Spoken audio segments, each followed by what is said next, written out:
All right, thank you very much. Let's look at economic news as people struggle under the pressure of rising costs for almost everything. A lot of people are worried about a recession coming. This week's announcement by the head of the International Monetary Fund warned that recession risks are rising. The IMF credited inflation, higher borrowing costs, and supply chain issues for that assessment. They said, quote, multiple shocks, among them a senseless war, change the economic picture completely. Next week, policymakers will attend a meeting in Washington to coordinate their responses to inflation pressures, and a possible recession on the way. Financial professional Gregory Ricks is here with more on what all this means. And we just had the jobs report come out this morning. For September, 263,000 jobs were added, a little less than they had predicted, but still signs of a strong economy.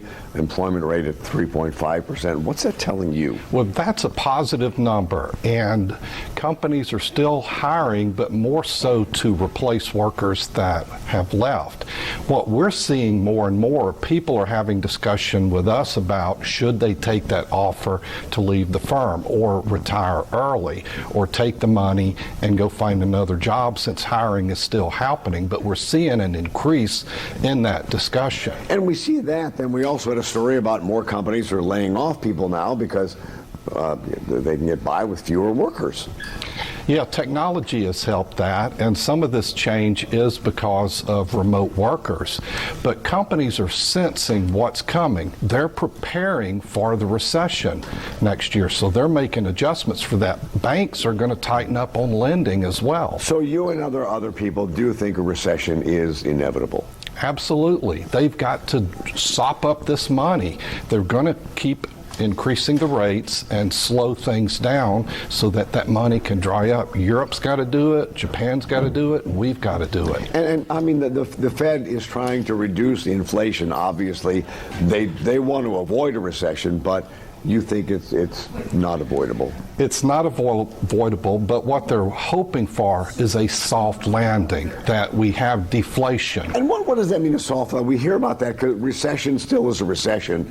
A soft landing as opposed to what we saw in the Great Recession? Yeah, typically, recessions go anywhere from 7 months to a year and a half. A softer landing is the economy responds back quickly versus taking longer. But we may well be a quarter into the recession when it really takes hold before they even declare, hey, we're in a recession. Yeah, but back in 2008, 2009, I mean, we saw prices plummet for homes, things like that. I mean, it was tough. Yeah, and homes are going to reduce. Buying, that's already one indicator of the slowing there because of interest rates going up.